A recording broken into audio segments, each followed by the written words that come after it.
provided that they're not increasing that demand. And the tables that Stephen has presented purport to show that. There's probably not a building in the CS zone that could meet the parking requirements. Pre-existing. Yeah, I mean, the code recognizes that most of the CS zone, at least most of the West Main and North Church Street portion of the CS zoning district, have buildings that are built to the property line. The only off-street, there's no off-street parking, the only parking available at all, in most cases, is what's on the street. But the code has said that we should impose parking requirements on a prospective basis for new construction on vacant lots where there is the opportunity to meet the parking requirements of the code. Old buildings are protected, provided that they're not increasing the demand for any of those, for the building from the March 98 date to today, for the use from what was in existence before until compared to what is proposed now.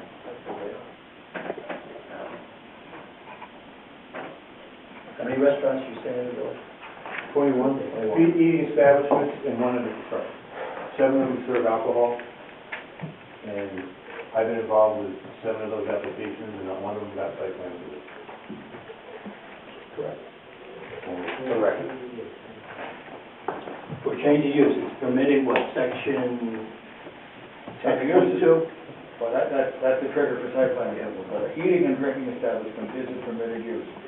We used to have a provision that required site plan approval whenever you change the use, but that's no longer the requirement. Now it's not the use, but whether or not the use triggers a series of thresholds: access, off-street parking, drainage, etc. And regardless whether it's the same use at a higher intensity or a different use, provided it doesn't exceed any or trip any of those triggers, site plan approval is not required. That's the analysis you went through last week. which is that? From the tables and from the information you received last month and tonight, that was your conclusion then, and I assume, unless you're changing it, that's your conclusion now. Which was reviewed by our engineers. So board members, what do you want to do?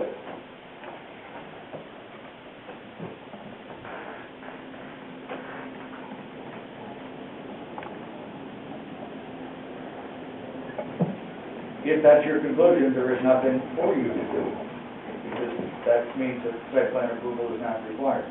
Well, I think we want all board members to agree that we're going to move forward with this. If there's any objections, I want to know that. Following. Go ahead. Put my personal feelings aside, some of my personal feelings aside, I think it's great structure. It's a conforming use. I mean, I mentioned this before. Planning board is here to follow the letter of zoning, letter of the law. Putting our personal feelings aside is a moot point, I guess.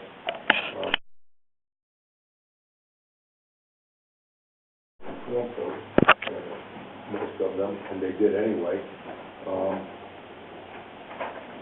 They need no qualifications. I mean, there's nothing for us to do. Dominic?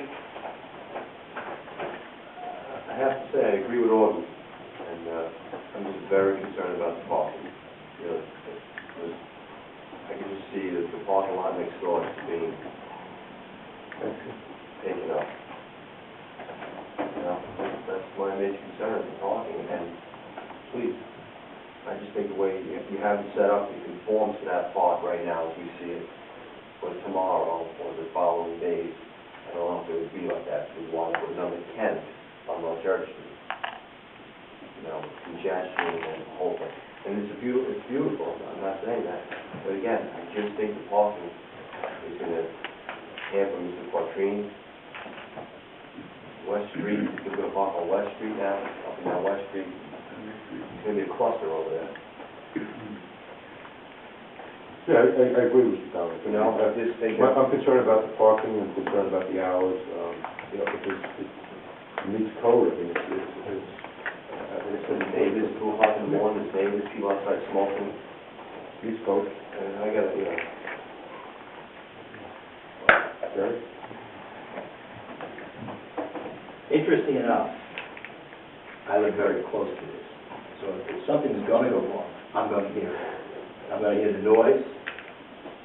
I'm going to hear cars people leaving early, whatever it is, I'm going to hear it, because I am that close. Am I happy with it? Well, to be honest with you, not really. But this does meet code. What are we going to do? We're meeting code. This is a village zoning code that the applicant has satisfied. You know, to me, am I concerned about what's going to happen with the parking? Yeah, especially at night. But that's up to the applicant to monitor. And if they don't monitor it, it's in the conditions on the plans that it will be monitored by the police department or whoever is notified.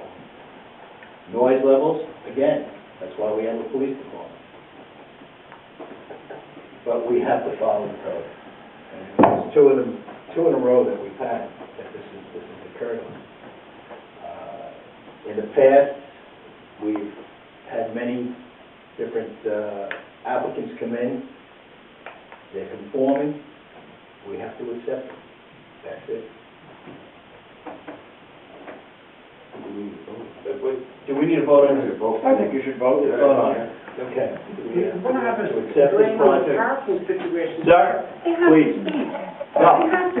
I'm gonna, I have sir, an issue. I'm gonna tell you something. Hold on. You hold on, okay? This board has put a lot of time into this. A lot of their time and effort into this, And you okay? want to speak. And you know something? They put it in there, all right? For your benefit, not for the applicant. Basically, nothing has been here for the applicant, all right? We've never done this before. Maybe 2, 3 conditions on an application. Yes, close to 14 years. Well, we can't compare this business to the previous business. No, That's what I sir. heard. Sir, That's what I heard. sir, that's what you heard. We're following our village code. That's what we're doing right What now. the village residents have to say as well. I mean, it's not fair. Sir, there are many village residents. Not on the corner. Sir. Not next door. What do we want, positive vote? Positive, The motion would be, Yes. the threshold not exceeding Yes. requiring site plan approval. the motion not requiring second. Yeah. Correct. Correct. Motion. Pre-existing, it's the same kind of thing. Hold on, please. Michael? The motion is Not to require to second. conclude that no threshold requiring site plan approval has been met, therefore the application does not need to proceed through site plan review. So moved. That's your interpretation. So moved. Do I have a second? Is that so? No second. Do I have a second? There's no second? Oh, my God.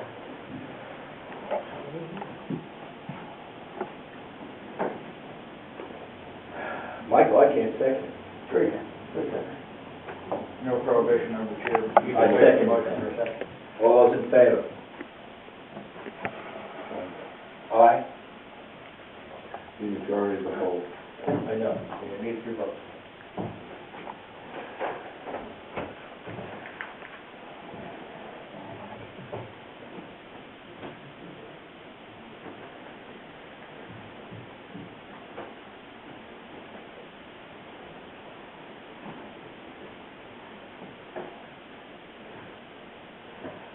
Speak your mind now. I just think the public has a right.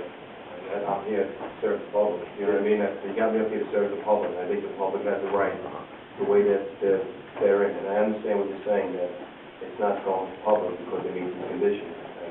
And I'm 100% behind it.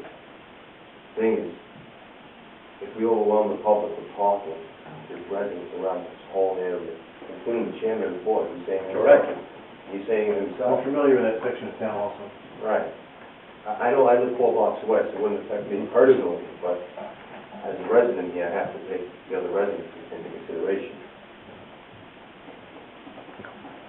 Might have come to this board did things that they wanted in there, and we're not seeing it. That's, I have to give them the benefit of the doubt to hear them. To let you know. For me, it is. Okay, I vote yes. Oh, my God. So there's 2 to 1. So you got 2 choices. You can either put it on, by the applicant's choice for another meeting to see if you have 3 votes, or have the applicant begin the site plan review application. What? basically up to the applicant. Yeah, that part is. Mr. Esposito? Well, you have time. Our agenda is June 22nd is our next meeting, correct?